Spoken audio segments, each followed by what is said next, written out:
So now we have been talking about the delay mitigation. Now we are going to move into flight efficiency. So Boris is going to explain how we can manage the opportunities through the NMP flight. So Boris. Thank you. We'll take just a moment to set up my layout quickly. At least, yeah.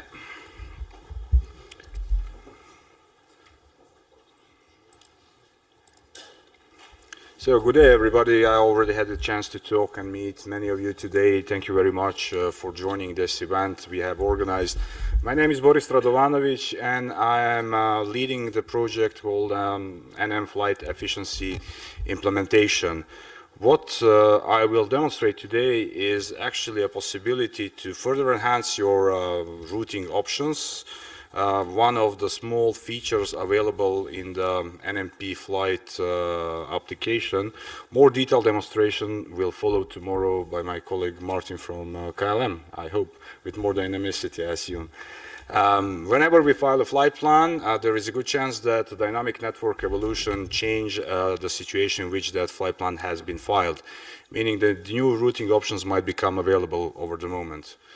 To support aircraft operators to identify these routing options, NM has automated rerouting tool which is executed very frequently according to defined schedule, and is trying to identify if, according to the given subset of parameters, routing options would be as slightly interesting or better than the one filed by the aircraft operators. In my pre-prepared flight list, I queried a number of different operators just to ensure we have some good examples to show here today, and I already would like to pick one.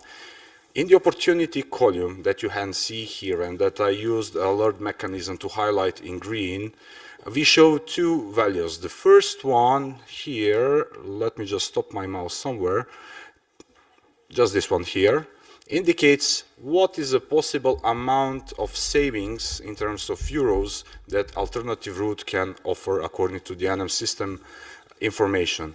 The second value indicates the assessed delay in the moment of the execution of the rerouting tool. So if somebody would see this working on the position, might decide just shortly to click this information here, and by this to open a more detailed view in the flight management panel, where we have a subcategory called rerouting opportunities. Exclamation mark here indicates there is one identified for this particular flight. With the blue line in the map, we indicate the filed flight plan, and with the green combinations, we are indicating a possible routing options identified by the tool. All the routing options, similarly to the reroute proposals identified before by my colleague Nevena, are listed in this table here and gives you a quick overview of the possible improvements that could be given to the airline if this would be refiled. First of all, we need to understand the time when the rerouting tool was executed. We see it was 12:37 UTC, and now it's already close to 3, so maybe this execution is not fresh. Do we need to investigate further? Yeah, it depends on your availability. Let's check. In this case, there was no delay assessed. The estimated flying time according to the NM system information is a bit shorter. The distance flown would be 65 miles less. There would be significant savings in the fuel burn, and even the route charges would be improved. So somebody being interested in this routing option would just open additional information and would be able to further assess the flight plan in their flight planning system.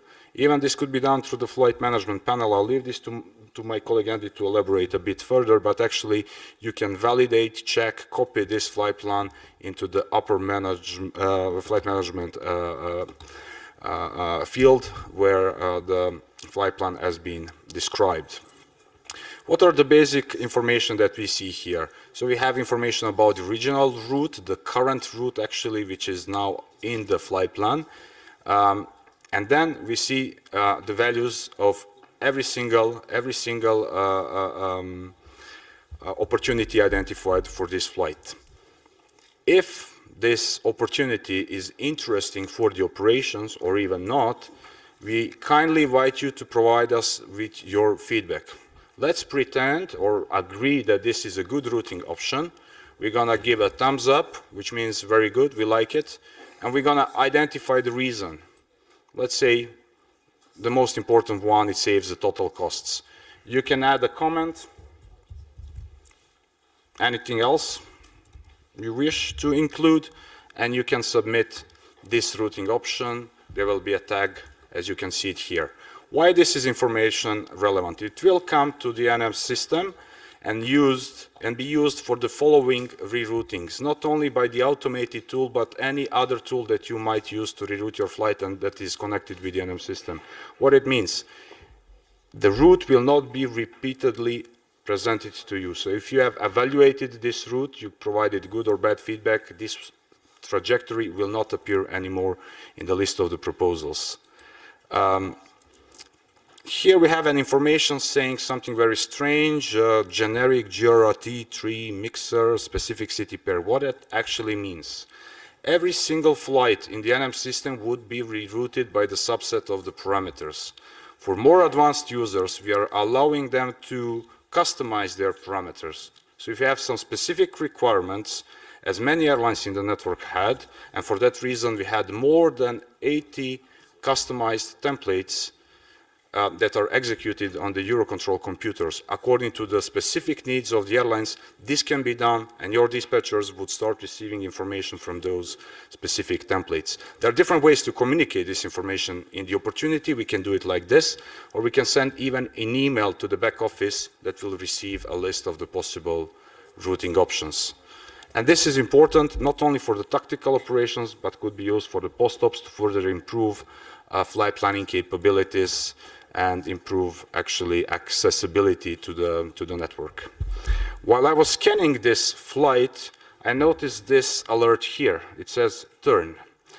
So I'm gonna spend a few more minutes with you now just to show you what the turn and actually yo-yos are. I remember one of the colleagues working in one of the aircraft operators said to me, you really take the flight plan seriously here in EUROCONTROL. Yes, we do. This is the main input to all the calculations we are doing. And it's really important not only for our calculation, but it's very relevant for the ATC. And for that reason, we are kindly asked dispatchers to file what should be flown or what they plan actually to execute on the daily basis.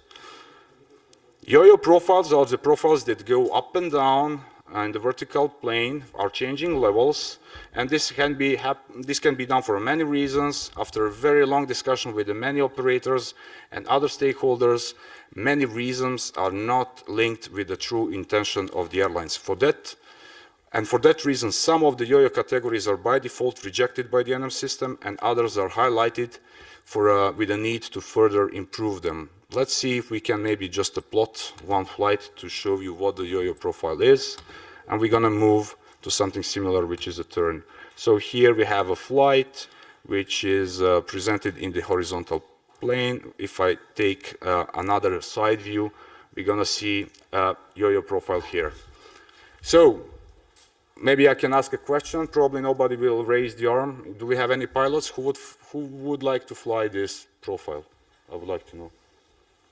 And I wanted to ask this in front of the dispatcher, so probably nobody.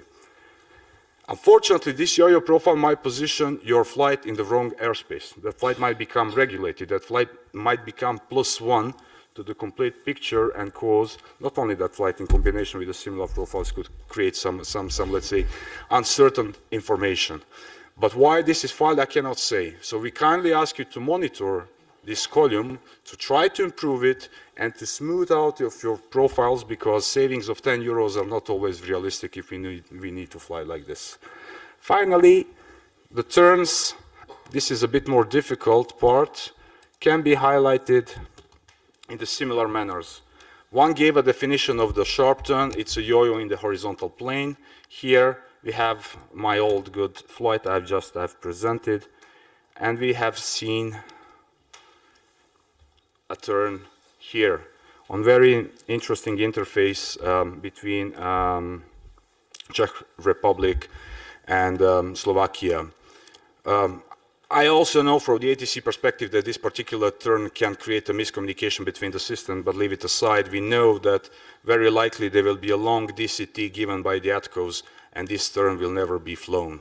It might create some trouble on the operational plane, and if there is no need to be filed, please try to avoid it. Still, some turns and some yo-yos are forced, call it like that, by the network or the network situation. So if you need to file it, try to impose that it's followed whenever is possible.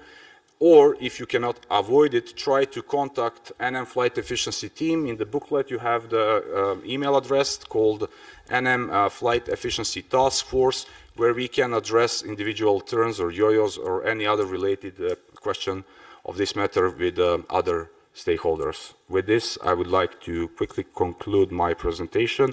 And just to remind, if somebody is interested in customized template, use the same email address, NM Flight Efficiency Task Force. Thank you very much, Chris. Thank you very much, Boris. We have 4 or 5 questions in the computer. We're going to keep those and look at those and answer them tomorrow or after the event. But is there any, very quickly, because I want to move on to Andy's presentation as the last demonstration. I'll come to you in a second. Because I'd like, we're mindful of the fact the weather is what it is at the moment. We don't want to keep people here too late. I know you've all been traveling and all the rest of it. So if we do restrict questions, that's only because, yes, I can see, I can see. We may restrict a few of the questions, but we will note them down. And Chris is going to spend this evening, normally he'd be down the pub having a few beers, but I've told him he can't do that tonight, and he has to prioritize all of your questions. So we've got till about 2 or 3 in the morning. I love it. And we'll make sure that we answer as many of them as we possibly can in the session tomorrow, and we'll look at ways of potentially extending that session. Okay, so we've got a few questions in the room. Gentleman behind me first. Mulham from Air Arabia. I just want to check for route efficiency and cost and everything. Only the part crossing Europe or for all route? Let's say I'm crossing Africa and that's it. So I just want to know for all route or just this crossing Europe?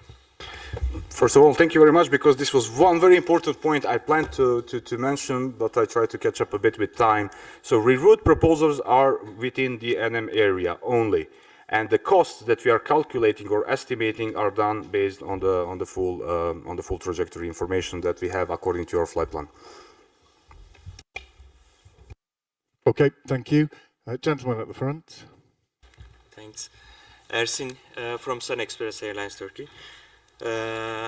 About the yo-yo and sharp turns issues, you are trying to fix this kind of errors on the flights. It's really appreciated. But just a reminder about the new regulation which is upcoming about the CO2 emissions and contrails cost. Due to these issues, this kind of yo-yo issues will increase in the future to avoid this kind of costs. Thank you very much for really giving a heads up to this matter. The story about the yo-yos, that I will try to keep short, there are many reasons why we have the yo-yos. The problem is that they are not followed on ATC.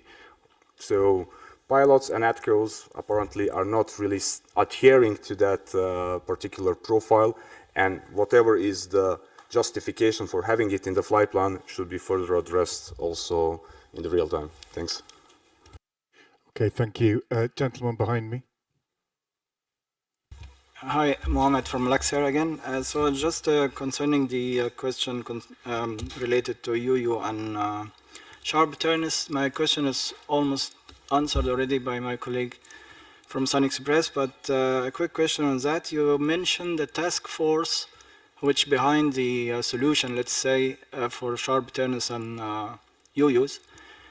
How long is the response time from task force? If I call you or send you a mail today, because I have a flight in 1 hour with UU just to avoid slot or something like that, how long it takes for your...